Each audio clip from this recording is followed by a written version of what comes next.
पूर्वांचल के अलग अलग जनपद में चाहे धार्मिक स्थल हो या जनता से जुड़ी हुई विकास परियोजनाओं से जुड़े कॉरिडोर, वो अक्सर चर्चा के केंद्र में रहते हैं।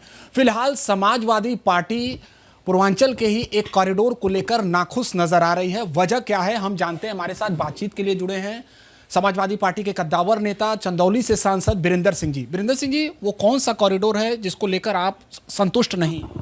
ये फ्रेट कॉरिडोर है जी, व्यापार करने के लिए बन रहा है और उन स्थानों पर बन रहा है जहां पर लगभग 80% से ऊपर लोग गरीब हैं, या तो अति पिछड़े हैं, या तो ऐसे समाज से आते हैं जो अभी तक जिनको जो है समाज में स्थान नहीं मिल पाया है।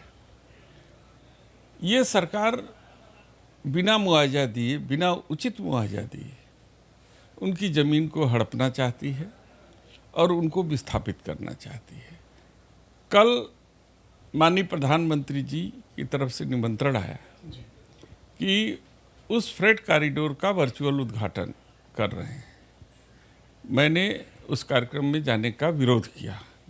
हमने कहा कि गरीबों की छाती पर बनने वाला जो फ्रेट कॉरिडोर है उसके उद्घाटन में मैं नहीं जाऊंगा, उसका बहिष्कार करता हूं, क्योंकि जिस क्षेत्र की जनता की ज़मीन जा रही है, जिनकी छाती पर वो बन रहा है, वो समाज का एकदम अंतिम व्यक्ति है। वहाँ मलाह जाति के हैं, अल्पसंख्यक समाज के हैं, वहाँ पर अत्यंत पिछड़े समाज के लोग हैं, नाई लोग हैं, धोबी हैं और अन्य जो समाज के लोग जो विस्थापित जिनको किया जा रहा है। तो मेरा बस यही मानना है कि जब हजारों करोड़ रुपया अडानी को दिया जा सकता है तो फिर उन गरीबों को क्यों नहीं उचित मुआवजा दिया जा रहा है। पहले सरकार उनको उचित स्थान पर बसाए, उनको उचित मुआवजा दे ताकि वो अपना मकान और रहने की जगह बना ले। उसके बाद आप वहाँ फ्रेट कॉरिडोर बनाइए, कोई विरोध नहीं करेगा। वर्चुअल कार्यक्रम में प्रधानमंत्री मोदी इस जो शुभारंभ करने वाले हैं, आज 5 बजे वो देश को भी संबोधित करने वाले हैं। आपको क्या लगता है, क्या महत्वपूर्ण बात हो सकती है? विपक्ष इसे कैसे देखें? देखिए, उन्होंने कल इसका वर्चुअल उद्घाटन किया, लेकिन आज जो करने वाले हैं वो मन की बात करेंगे। पहले रेडियो पर किया करते थे, अब चेहरा दिखा के करेंगे। जनता कितना संतुष्ट मन की बात से थी, जो बिना चेहरा देखे करती थी। अब सोचते हैं हमारा चेहरा देख करके मन की बात करें, सुनेंगे लोग तो और ज़्यादा प्रभावित होंगे। तो मेरी अपील है माननीय प्रधानमंत्री जी से कि अब जन की भी बात सुनना शुरू कर दीजिए, क्योंकि जनता अब मन की बात सुनते सुनते अकुला गई है। सांसद जी, आप इस समय बनारस में हैं। बनारस की बात कर लें तो कचहरी परिसर में वकील और पुलिस सीधे सीधे आमने सामने देखे जा रहे हैं। विवाद कम होने की बजाय, एक तरीके से समाधान होने की बजाय और बढ़ता ही नजर आ रहा है। एक तरफ से दूसरी तरफ वीडियो वायरल हो रहा है, इसके तरफ बयानबाजी भी हो रही है। आपको क्या लगता है, किसे संयम और धैर्य बरतने की जरूरत है? इसके अलावा कहाँ चूक हो जा रही है कि एक दूसरे के पूरक होने के बावजूद दोनों विभाग आमने सामने? देखिए, सवाल उठता है कि अधिवक्ता समाज एक ऐसा समाज है, जब गांव का कोई कमज़ोर व्यक्ति जिसको शासन व्यवस्था से, प्रशासन से न्याय नहीं मिल पाता है, तो उसका एकमात्र सहारा होता है वो कचहरी होता है, जहां पर अधिवक्ता समाज उनको न्याय दिलाने की कोशिश करता है। आज दुर्भाग्य से अधिवक्ता समाज अपने न्याय की बात जो है कि गुहार कर रहा है। जहाँ तक मेरी और मेरे पार्टी का सवाल है, मैं और मेरी पार्टी हमेशा अधिवक्ताओं का सम्मान किया है, उनके साथ रहा है। आज भी हम अधिवक्ताओं के साथ खड़े हैं, उनके सम्मान के साथ खड़े हैं।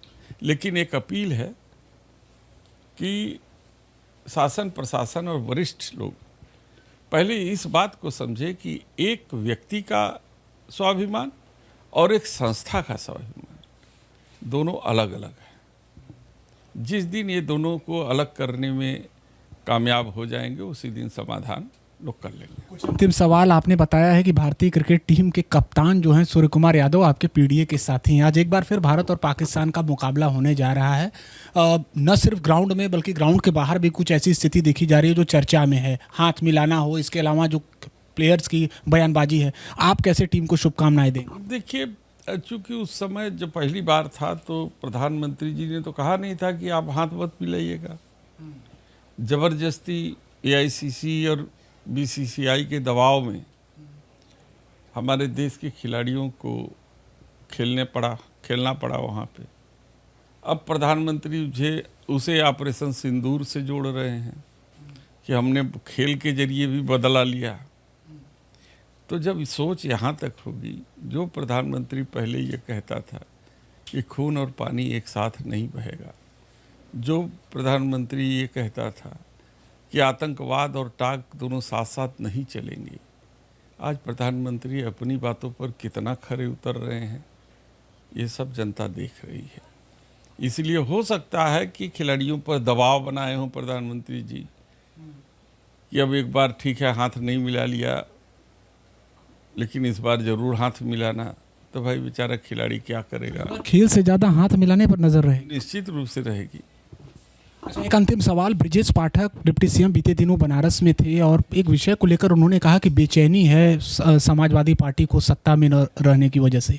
आप इस बयान को कैसे देखते हैं? सीधे सीधे समाजवादी पार्टी प्रमुख अखिलेश यादव पर निशाना साधा। देखिए, यदि आप पीछे जाएं तो जब पाठक जी बहुजन समाज पार्टी में थे तो इसी भारतीय जनता पार्टी को बहुत गाली देते थे। तो अब समाजवादी को गाली दे रहे हैं तो इसका मतलब है कि उनका रुझान समाजवादी पार्टी की तरफ बढ़ रहा है। वो आने वाले हैं समाजवादी पार्टी। अब मैंने जो कहना था कह दिया। बहुत शुक्रिया बातचीत के लिए। तो तमाम विषयों पर बेबाकी से बातचीत की है समाजवादी पार्टी के नेता और सांसद बीरेंद्र सिंह जी ने।